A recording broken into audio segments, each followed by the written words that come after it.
Ada hal-hal yang sifatnya tadi yang sudah viral, sudah naik itu kan perlu kita perlu kita netralisir. Untuk sampai ke titik ini kan kita membutuhkan perjuangan. Orang nggak tahu entah seberapa banyak keringat yang sudah kita kucurkan. Apalagi di era pandemi ini kita butuh support.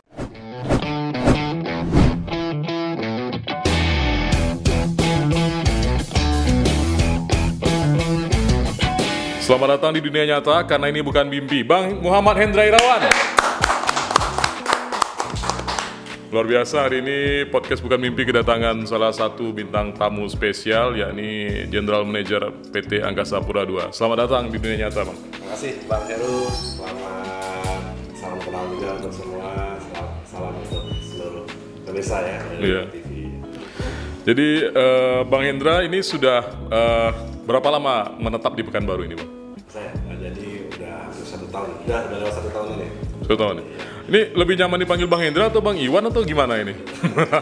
Iwan aja. Bang Iwan ya. Bang Iwan, kalau boleh tahu asli dari mana, Bang? Saya kalau base saya tuh di Jakarta. Jakarta ya. Dari sana. Jadi pindah ke Pekanbaru sebelumnya tugas di mana? Sebelumnya di Lampung saya. Di Lampung ya. Di sana di Lampung. Ya. Berapa tahun dinas di sana, Bang? Di Lampung 1,5 tahun. 1,5 tahun. Ya. Nah, ini kan Indonesia dan dunia ini sebelum ini sempat dilanda pandemi. Ya. Otomatis salah satu sektor yang paling terdampak itu adalah sektor penerbangan.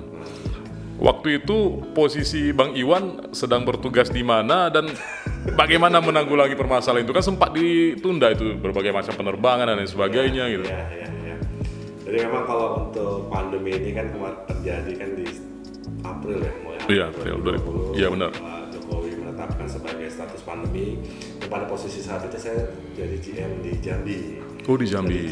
Jadi di Jambi itu memang kita sebelumnya juga sudah mengalami mungkin sama ya kayak di Riau ini kita ada sempat mengalami bencana kabut asap ya. Benar. Nah, dari itu kita sudah mengalami itu, disambung lagi di April 2020 ini kita mulai pandemi. Jadi memang sudah kita lakukan atau kita sudah hadapi itu sejak di Jambi.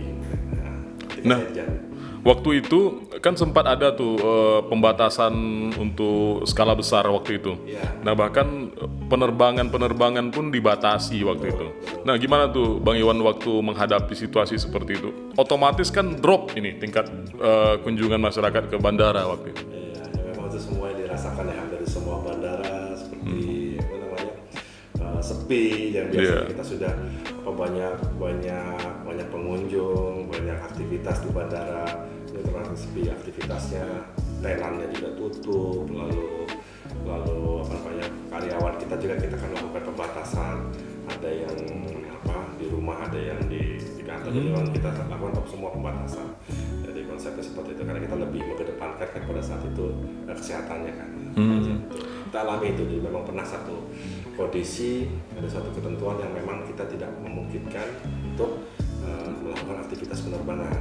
Pelan-pelan dapat prioritas untuk yang logistik dulu. Benar. Lama-kelamaan berangsur dengan pembatasan sampai dengan sekarang ya seperti itu. Tentunya dengan tetap protokolnya yang menyesuaikan setiap waktunya. Waktu itu Bang Iwan sempat kena juga nggak waktu mengalami COVID? Alhamdulillah saya mungkin sekeluarga yang mudah-mudahan sampai sekarang belum ya. Tapi ya memang kita juga nggak pernah tahu kan, ada yang mungkin tidak yang dianggapnya tidak bergejala dan tapi memang ketika pada saat itu kami merasakan ada sesuatu, kita langsung periksakan. Jadi memang alhamdulillah tidak terkena seperti itu. Bang Iwan, sekarang sudah berdinas di Pekanbaru hampir 1 tahun ya. Otomatis antara setiap daerah itu kan memiliki kultur yang berbeda-beda, memiliki pola yang berbeda-beda. Nah, Bang Iwan sendiri yang berdomisili sebelumnya itu di Jambi dan asli dari Jakarta begitu. Sekarang menetap di Pekanbaru. Gimana melihat Pekanbaru secara umum?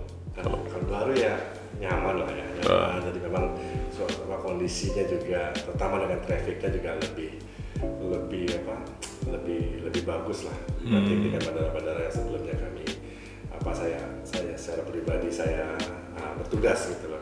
Jadi mungkin untuk pengalaman jadi GM kita tadi sebutnya ya, Executive General Manager dan saya sudah di 4 bandara. 4 bandara? Ya, jadi sebelum di Pekanbaru ini saya bertugas di Lampung di Bandara Raden Inten, lalu di Jambi setahun, tadi di Lampung sekitar 1,5 tahun, dan di Jambi 1 tahun, dan sebelumnya ada di Bandara Silangit, Siborong-borong. Jadi Silangit, iya. Itu juga hampir setahun seperti itu di sana. Nah, kita flashback ke belakang. Otomatis kan setiap orang itu punya cita-cita, punya impian. Apakah pekerjaan yang saat ini Bang Iwan jalani ini sesuai dengan mimpi waktu dulu? Karena ada anak kecil itu ketika ditanya mau jadi apa, mau jadi polisi, mau jadi tentara, mau jadi pilot, astronot. Nah, kalau Bang Iwan memang dari dulu tuh terpikir untuk berkecimpung di bidang ini, atau justru lain ini sebenarnya?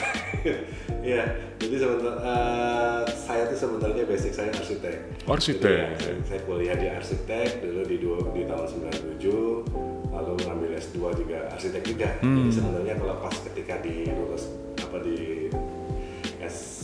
S1 itu lulus di tahun 2022, saya sempat bekerja di banyak perusahaan tuh ya, seperti arsitek yang lain lah, dari konsultan, di interior, di kontraktor seperti itu. Tapi memang cita-cita kalau melihat pengennya sih punya itu ya, biro konsultan sendiri. Biro konsultan. Karena biasanya kalau arsitek itu nanti ada tahapannya dari junior langsung dari menjadi senior sampai nanti akhirnya bisa membuka usaha.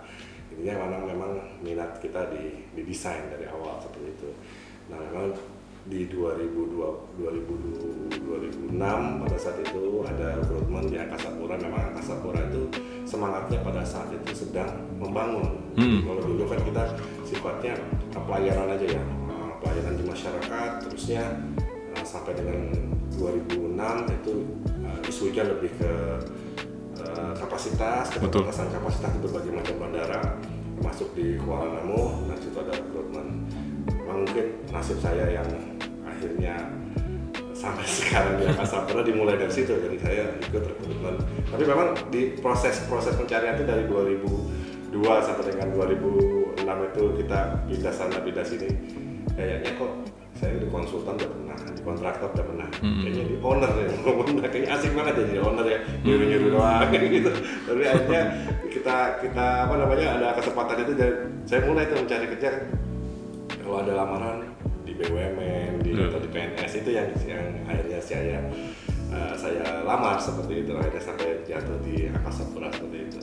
Di Angkasa Pura pada saat itu semangatnya mencari site inspector. Dulu ada proyek Kuala Namu, yang di Medan ya, Sumatera Utara ya. Proyek Kuala Namu mencari memang karena Angkasa Pura itu dari dulu kan karakter pegawainya itu kan banyak operasional. Betul. Ada petugas mungkin yang Mas Heru tahu di bandara, baju biru, AFSEC, operasional. Jadi jarang itu teknisi pun lebih ke teknisi yang pemeliharaan landasan, pemeliharaan bangunan. Jadi bukan yang memang ke desain, ke konstruksi dan lain-lain. Nah, itulah mungkin di 2006 mulai semangatnya kita melakukan pembangunan di AB2, merekrut banyak yang teknisi yang sifatnya memang lebih ke tadi desain ataupun konstruksi seperti itu. Jadi saya ikut, tapi memang justru ketika ditempatin di Kuala Namu itu saya nggak pernah di Kuala Namu. Proyeknya pada saat itu kan sempat terhenti gitu ya. Sempat terhenti itu saya ada tim tugas. Nah, saya malah di operasional. Dulu masih bandaranya di Polonia Medan ya. Di Polonia Medan. Saya 4 tahun di sana bertugas sebagai awalnya di teknisi juga, tadi seperti saja teknisi landasan, pemeliharaan landasan, lalu bangunan. Akhirnya saya ikut job tender dulu ya, dari yang ditarik ke pusat, gitu. Jadi dapat posisi lah di pusat.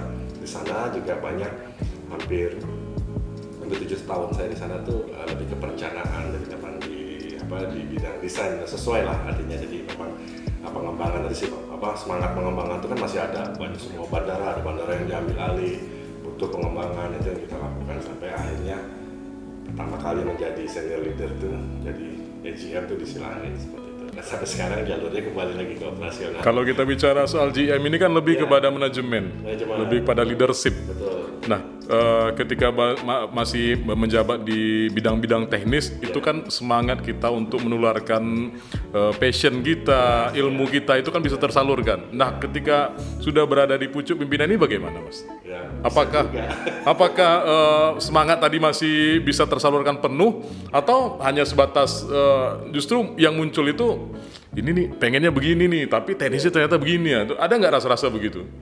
Ya ada lah pasti, artinya kan kita juga masih ada kesempatan kan melakukan monitoring terhadap, jadi rasa karena mungkin pengalaman kita sudah pernah menjadi pelaksana di lapangan, jadi tahu nih apa yang dilakukan. Wah ini kayaknya lebih baik begini atau lebih efektif seperti ini, itu jadi masukan. Dan memang ilmu itu akan semakin banyak. Kita tidak di satu bidang aja yang tadi konstruksi dan mungkin perencanaan. Ternyata kita sekarang kan dituntut kita harus memahami keuangan, memahami komersial, berarti lebih luas jangkauannya. Bisa di-inline-kan gitu. Jadi sebenarnya kalau dulu kita pikirnya udah ada landasan rusak misalnya, udah kita perbaiki aja gitu, kita nggak pernah mikir itu anggarannya ada, budgetnya gimana itu ya. Kalau sekarang udah apalagi di era pandemi ini kan ya kita harus berpikir cross leadership. Benar. Kita perbaiki, berarti itu harus ada pekerjaan lain yang ditunda dan lain-lain seperti itu. Jadi memang harus menjadi lebih bijak gitu seperti itu. Jadi ada setahun yang ngurusin dapurnya langsung sekarang. Oke, sekarang kita jujur-jujuran. Basic Bang Iwan dulu kan sebagai seorang arsitek lah, kalau bisa dibilang desain punya passion itu di bidang desain. Kemudian sempat mengalami beberapa masa sampai akhirnya masuk ke Angkasa Pura melalui jalur perekrutan tadi begitu. Kita jujur-jujuran, apakah Angkasa Pura ini pilihan terakhir? Memang waktu itu sudah mentok nggak bisa ngembangkan yang awal ini tuh bagaimana? Kita jujur-jujuran. Sampai detik ini sih saya masih nyaman ya jadi Angkasa Pura, karena kan saya berpikir seperti yang saya tadi sampaikan bahwa semangatnya kayaknya enak di owner nih gitu loh, walaupun sekarang semangatnya berbeda, karena kan kita dulu kita dikejar target, owner minta cepat segini, sekarang kita yang jadi owner nih gitu. Ternyata justru ini ada keasikan tersendiri begitu ya. Ternyata tidak serta-merta hanya itu. Benar. Kita harus memikirkan hal-hal lain, apalagi operasional. Karena AGM itu kan di suatu bandara itu kita sebagai single accountability. Jadi secara ketentuan regulasi dari Kementerian Perhubungan jelas dari Instruksi Menteri Nomor 9 bahwa kita apapun yang terjadi di bandara itu AGM itu harus yang bertanggung jawab, memiliki kendali penuh. Adanya misalnya kecelakaan, ada tindakan melawan penerbangan, kejahatan penerbangan dan lain-lain, itu memang semuanya ke AGM. Jadi makanya kalau wartawan tuh pertama ditanya ada apa nih, sampai pesawat terlambat, ada cuaca jelek, benar. Padahal itu kan sebenarnya di bandara itu banyak sekali. Ada OIC-nya dan sebagainya ya. Ada BMKG, ada KKP, ada imigrasi, ada ini, tapi semua pasti muatannya ke bandara. Nah, bicara mengenai pengalaman di dunia leadership ini kan, sampai sudah ada beberapa bandara yang sempat sampai tangani. Ada nggak pengalaman unik atau pengalaman yang mungkin bikin kesal ketika terjadi sesuatu itu sebenarnya kejadian itu di luar kendali kita, tetapi tanggung jawabnya ke kita begitu? Banyak sih ya, hal-hal seperti itu kan banyak. Jadi mungkin ada yang sifatnya memang kita harus antisipasi, kita harus turun langsung, walaupun itu bukan pekerjaan kita. Ada yang masuk media, ngomel masalah. Benar. Ini kok ininya, saya nggak mungkin menyebutkan satu persatu. Ini kok antriannya nih gara-gara ininya, tapi bandaranya begini, padahal bukan bandara, itu biasa. Gitu. Dan itu kita harus pandai-pandai mengelola ini ya, mengelola isu seperti itu. Jadi karena masyarakat tidak tahunya memang apapun yang terjadi di bandara ya Angkasa Pura sebagai pengelola. Dan itu memang sejalan dengan konsep tadi yang apa sih AGM sebagai single accountability seperti itu. Salah satu isu dan kasus yang banyak ini terjadi di berbagai terminal ataupun bandara itu kasus pungutan liar biasanya.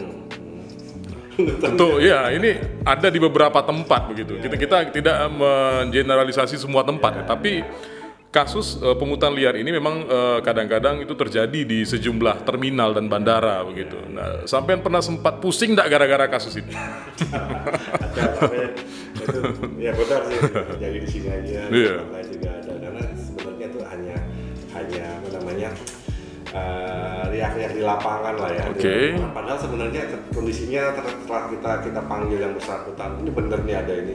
Ternyata nggak seperti itu yang dibayangkan. Jadi apalagi sekarang dengan era digital ini ya, netizen lah itu lebih cepat kan. Itu kadang informasi yang belum nyampe di kita aja sudah beredarnya seperti apa. Nah itu memang sering terjadi dan itu juga. Nah, kita tidak bisa akhirnya kita bicara itu bukan kami, bukan di bandara. Nah, memang kita harus selesaikan nanti hasilnya apa itu yang kita informasikan dengan baik karena kan ada hal-hal yang sifatnya tadi yang sudah viral, sudah naik itu kan perlu kita netralisir bahwa kalau kita bantah gitu kan karena juga nggak menyelesaikan masalah seperti itu. Jadi memang harus kita dudukkan, yang penting kita tahu kondisinya sebenarnya seperti apa, kita sampaikan nanti. Biasanya sih kalau kayak untuk wartawan kan kita selama ini dengan dukungan wartawan juga bisa dalam sudut pandang yang inilah. Secara pribadi Mas menghadapi wartawan gimana Mas? Kan banyak tuh teman-teman wartawan yang datang hadir dengan berbagai macam bingkisan masalah. Iya, macam-macam itu modelnya dan bermacam-macam media. Nah, komunikasi Bang Iwan sendiri itu terhadap wartawan selama ini gimana? Kita menjadikan mereka sebagai mitra sih, mitra strategis kita karena apapun itu kan bandara tidak bisa menginformasikan walaupun kita punya media sendiri ya, artinya media dalam arti media sosial sendiri, medsos, punya digital banner untuk mempublikasi informasi apapun atau tadi yang untuk mengcounter untuk yang berita-berita yang lain, tapi tetap wartawan itu kita butuhkan karena memang ada hal juga yang perlu perlu support mereka seperti itu karena pemberitaan kan kita hanya sebatas itu, tak semua orang mungkin yang bisa tahu hanya orang-orang yang biasa ke bandara yang bisa berpergian, tapi yang orang yang lain ini kan yang masyarakat umum tidak tahu sekarang sudah ada internasional nih, misalnya sekarang sudah ada aturan baru seperti ini. Nah itu kita membutuhkan dari wartawan. Kalau Pak GM nih pesawat bayar juga nggak ya? Bayar. Oh bayar ya, kirain udah. Silakan minum Bang. Kirain dapat gratis Bang. Soalnya kan pesawat kan masuk ke tempat kita gitu. Kalau gua naik harus bayar. Kalau abang nanya begitu kan. Enak dong bawa nyetir pesawat sendiri kan begitu. Oh gitu. Tapi syarat jadi GM nggak harus bisa nyetir pesawat kan? Nggak harus bisa kan? Oke, kita flashback ke belakang Bang Iwan. Sekarang orang melihat sosok Bang Iwan adalah ya cukup unik, seorang eksekutif general manager di PT Angkasa Pura II. Artinya ini sosok yang cukup diperhitungkan. Ketika orang melihat sosok itu, otomatis enak. Bang Iwan seorang GM, otomatis yang terbayang itu ya enaknya aja gitu. Menjadi pemimpin di salah satu BUMN besar gitu. Tentu kan tidak semua yang terlihat itu sama seperti yang kita rasakan. Untuk sampai ke titik ini kan kita membutuhkan perjuangan. Orang nggak tahu entah seberapa banyak keringat yang sudah kita kucurkan, entah seberapa banyak air mata yang sudah kita keluarkan, entah seberapa banyak pengorbanan yang sudah kita lakukan. Ini yang nggak diketahui oleh orang gitu. Nah, Bang Iwan sendiri pernah sampai ke titik terendah kehidupan nggak selama ini? Titik terendah ya? Iya. Titik terendah itu ya itu tadi mungkin pertama kali ya kita yang harus berkorban yang pasti adalah keluarga ya. Keluarga kita di tengah apa kita kan menjadi peran sentral di bandara. Keberadaan kita harus disiapkan 24 jam tadi karena mereka sebagai single accountability. Nggak ada cerita kejadian sesuatu di bandara, kitanya tidak ada di bandara, pasti akan menjadi sesuatu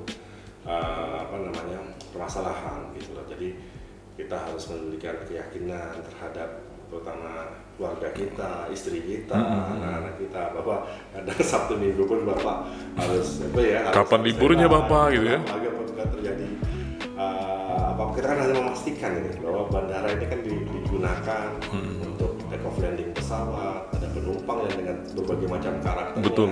Hanya masalah tadi yang ada masalah mereka tidak dapat misalnya pesawat delay, mereka tidak dapat kewajibannya, bandara yang disalahkan pada kewajibannya airline. Tadi semua harus kita siap gitu menjalani semua itu.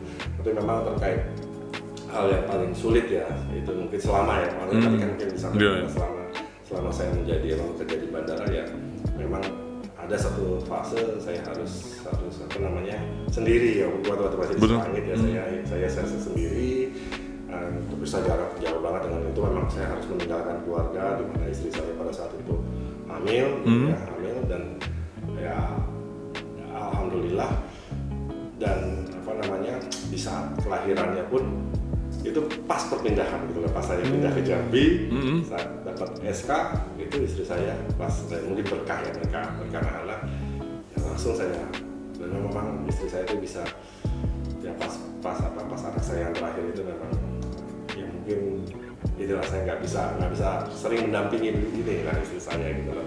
Jadi karena kan juga nggak mungkin membawanya dalam waktu dekat, saya punya anak-anak yang memang harus sekolah dan di masa itu juga harus terpecah karena memang kondisi orang tua saya juga sakit dan sampai dengan meninggal juga saya masih di tempat saya tugas gitu loh. Jadi tapi alhamdulillah ketika sebelum dikuburkan saya masih bisa melihat lah. Itu juga cukup sulit pada saat itu di Silangit itu. Karena saya monitor terus kan kondisi orang tua yang mungkin semakin memburuk, bisa jam karena terbatas penerbangannya di Silangit. Pada saat itu cuma hanya sampai jam 3, pas tiba-tiba pas setengah 4 atau sekitar jam 4 itu dapat berita saya udah nggak ada. Saya udah nggak bisa ke Jakarta kan karena pesawatnya sudah nggak ada gitu. Saya harus waktu itu darat ya, lewat darat. Itu cukup jauh Mas ya? Jauh, Kuala Namu kan. Pada saat itu ada sekitar 6 jam, saya nyampe jam 3, naik pesawat pertama jam 5 pagi. Ya alhamdulillah lah masih bisa ngumpulin kan. Dan itu mungkin kondisi yang paling, karena memang kita harus apapun itu tugasnya adalah tugas negara kan. Penugasan di sini sebagai salah satu karyawan PT Angkasa Pura, sebagai salah satu BUMN yang memang tugasnya harus melayani, tapi ada hal lain juga memang yang membutuhkan kita, tapi memang harus kita seimbangkan gitu. Tapi itu tadi mungkin saya harus berterima kasih kan terutama kepada keluarga saya yang memang harus pada saat itu di kondisi terburuknya memang harus bisa sama-sama berkorban lah untuk menjalani itu. Apa yang memicu semangat Mas tadi untuk tetap menjalani proses ini walaupun kita tahu ini berat gitu? Ini bisa menjadi poin bagi para pemirsa kita untuk ketika dia sampai ke titik ini, apa hal yang memotivasi Mas waktu itu untuk bisa bangkit lagi itu, untuk kuat dengan semua itu? Ya memang nomor satu ya ini juga kembali kan kalau untuk bekerja ini selain untuk pribadi kan memang untuk masyarakat, apalagi kita sebagai perusahaan pelayanan publik kan ya, masyarakat yang nomor satu. Tapi memang ada saatnya memang keluarga juga tidak bisa kita pisahkan ya, intinya memang harus mendapat inilah saling pengertian seperti itu, karena tujuannya kan juga untuk keluarga juga selain kita bekerja ini. Pernah dikomplain istri nggak Mas? Mas saking sibuk ya? Sudah kebal. Udah kebal ya? Kalau dikomplain pimpinan kan paling pusingnya 1-2 jam. Kalau dikomplain istri bisa 1-2 hari ya Mas, kacau ya? Nah itu gimana tuh waktu yang menjadi permasalahannya waktu atau gimana?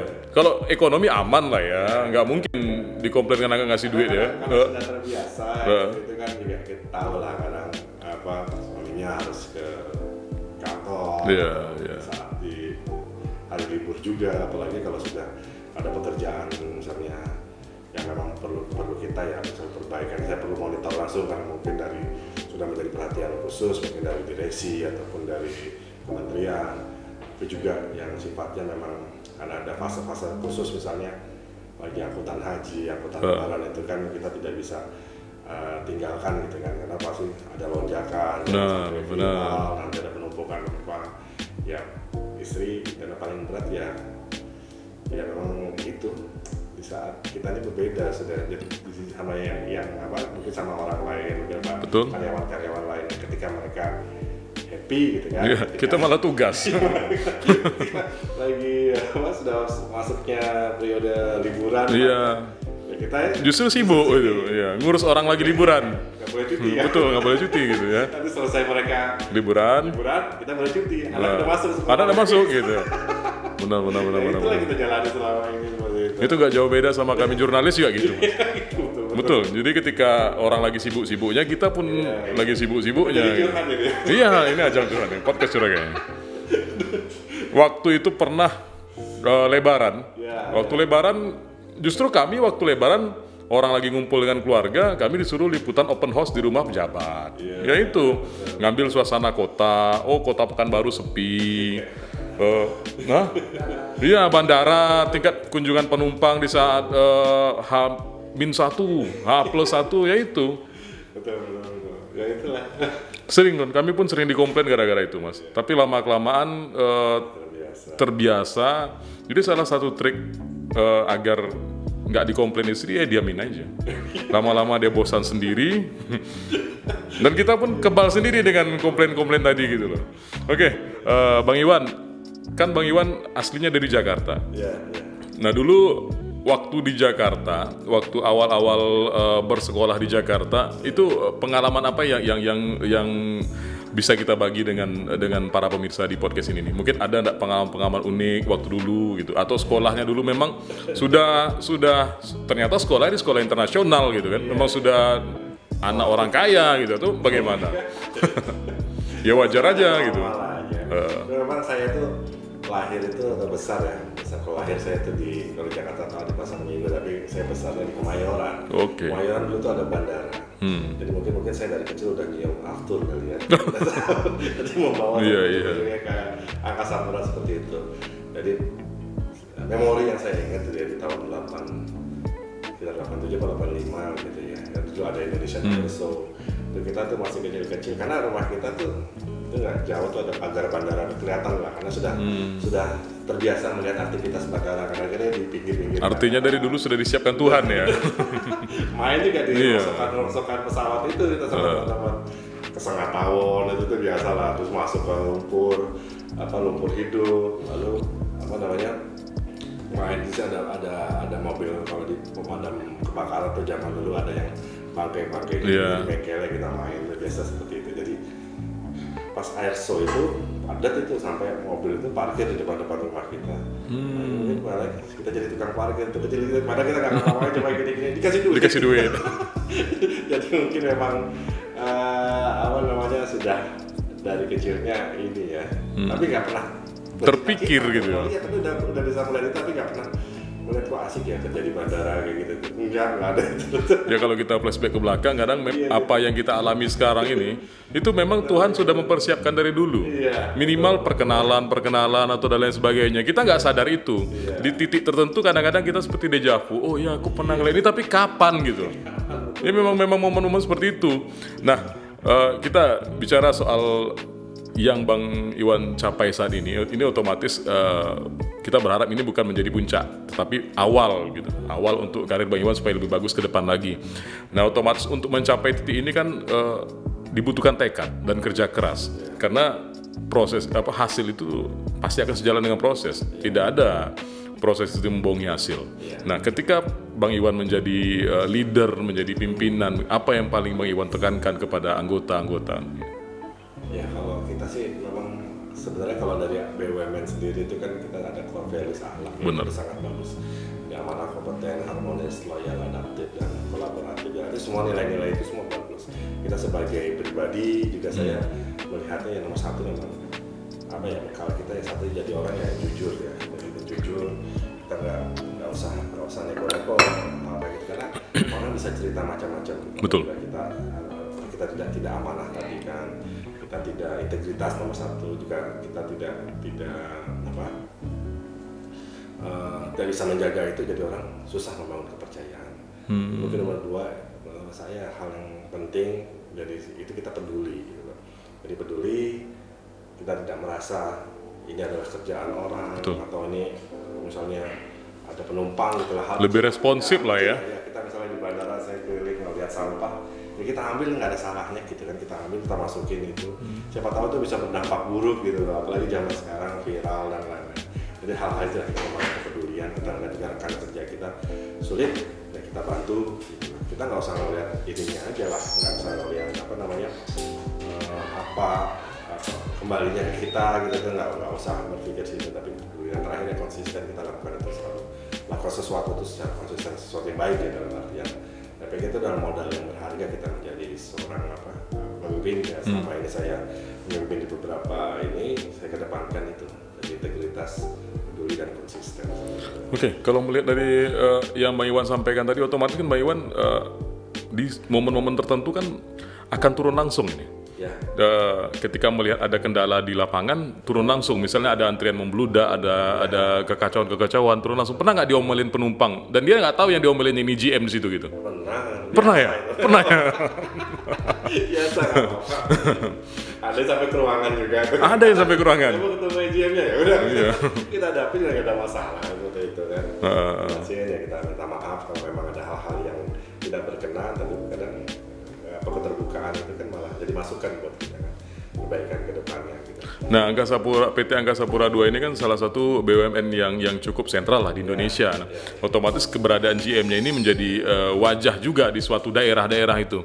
Nah, koordinasi Bang Iwan sendiri dengan lintas sektor yang ada khususnya di Pekanbaru seperti apa? Sudah menjalin komunikasi belum dengan wali kotanya, dengan yang lain-lainnya begitu? Jadi ya pastilah kita akan di sini punya banyak kepentingan. Benar.